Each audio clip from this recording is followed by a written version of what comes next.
I'm looking at the Big Ten standings. It looks like we're 0-0, so that's where we're starting. So, we have 3 seasons: non-conference, Big Ten, and then postseason. So, got to get off to a good start this week. How's Lindsay?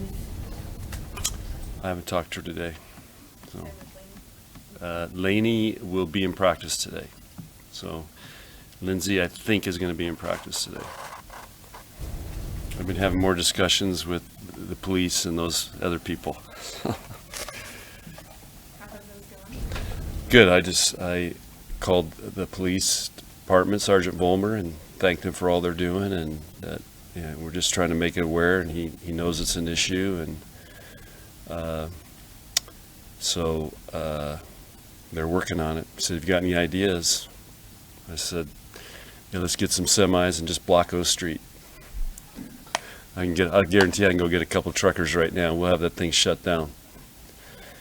So, but there was another big accident on 27th and Vine last night or night before, and anyway, it's got a lot of people have reached out. They feel the same way. So maybe something good will come out of this. And I know everybody's working on it, but so anyway. How are you feeling? This is the first time you haven't had a midweek match since before the season started. Are you excited to get in the gym and have off the time to have a couple hard practices? Yeah, I feel like we have the last couple of weeks because that Stanford trip was tough. So it took us a couple of days just to get our legs back underneath us, and these midweek matches really mess you up. So you're just trying to maintain and survive, and now we'll have a chance to. I've been spending all day just working on us right now. How can we find a couple points better? What are you honing in on this week? What do you mean? Like, what are some aspects that you're really looking at? Well, that would be coaching 101. We need to do a coach's clinic. You need to get on video, but there's always little things you can tweak and adjust, and we do a self-study on us. Where are we weak? Where are we strong? Where can we get better? How can we improve that? And then we got a couple days to work on it. So we need our team to come in. The main focus is our team going to come in and work hard to get better. In your first 4 matches, you hit 255, and then the last 4, you've been hitting 339. What do you attribute that to? I have no idea. And the competition's been harder too in the last Yeah, 4. it's a good stat. I don't know. All I know is Kentucky hit 235 on us, so and Stanford hit really well on us too. So I just know this. And I was talking to Coach Skinner about it. College volleyball has got a lot of parity. There's a lot of good teams. There's a lot of good players, and it's going to be very, very competitive season. And I think it's just going to continue to go that way in college volleyball. Specifically in the Big Ten, how good is the league this year, John? Wisconsin obviously is ranked number 1. They played a really tough schedule. Ohio State's played a really tough schedule. So, and some of these other teams I haven't really watched at all. But a lot of these teams return a lot of players from last year, and but it's Big Ten. It's just there's rivalries. You got to go on the road. There's, it's the challenge of, the travel, playing back-to-back some weekends. So, it's a 10-week grind. So I keep saying I think it's harder to win a Big Ten championship than a national championship because you got to grind over 10 weeks. John, did these first 9 games kind of feel like you got your team ready for what they're about to go through in the Big Ten? I think so. Yeah, I think so. We've only played back-to-back that first weekend, so that'll be an adjustment, even though this weekend we play Friday, Sunday. But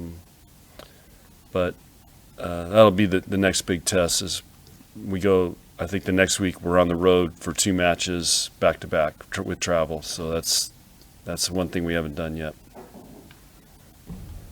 After you came up with that 4-year deal with Stanford and Kentucky and Louisville, what's it like to see what that's become with TV and big crowds and kind of a big end of the non-conference season? Yeah, I mean, we at the time we did it, I was just trying to get some matches against good teams, and so because we got dumped out of another one, so it's just nice to know every year you can plan on those matches, and then you can base your rest of your schedule based on what kind of team you have coming back and all that, how you want to build your schedule. Yeah,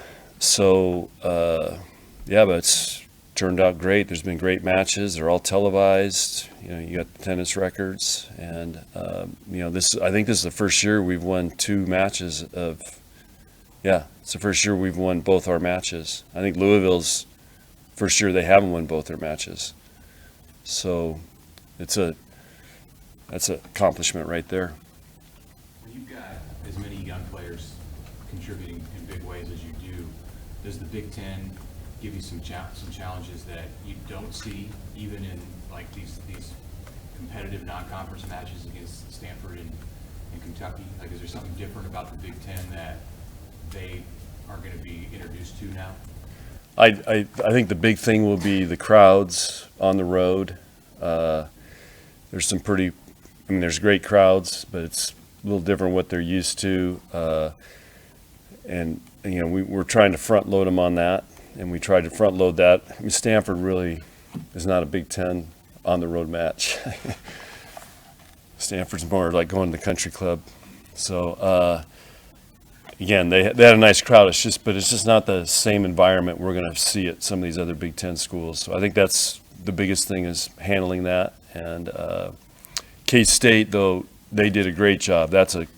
We're going to play in some gyms very similar to that. It's loud. The student section's great.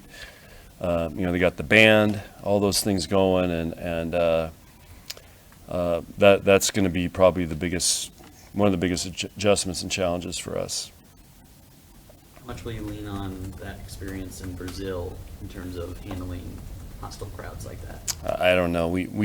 You know, Brazil, we had a great match against a military team in a Cracker Box gym with all the military people there. It was super loud. You know, but these guys I think they kind of feed off of it, to be honest with you. I think they like, if you're a competitor, you like it. John, you get the sense that fans are really falling in love with this team. There are so many new parts and just the way that they play. You get the impression that your crowd really loves these girls. Yeah, hey, here's my baseline for all the questions like that. I just go to Hy-Vee on O Street, and I know how people feel about Nebraska volleyball just walking through that Hy-Vee and the checkout people, because they tell me everything. And it's I almost feel like it's a therapy session going in there, talking for them and for me. But I can't go 10 feet without somebody talking about Nebraska volleyball. So that tells me kind of how the pulse on this team and how people feel. And again, the stadium match, though, that threw everything out of whack. I mean, people are still talking about that. I mean, people, hey, I was there, coach. Great match, great night. I mean, they're still doing that.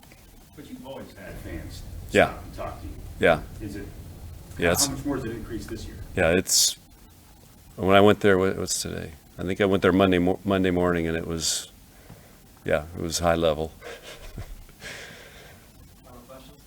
John, have you had a chance to watch back that minute-plus long rally? Yeah, I watched it. Somebody, I don't know who did it, but did the timer and the 2 camera angles. That's awesome. But yeah, it was. Yeah, we got to run more sprints. That's what I told the players. Don't be falling down after a rally like that, or we got to run more sprints. All right. So, okay, thanks, guys.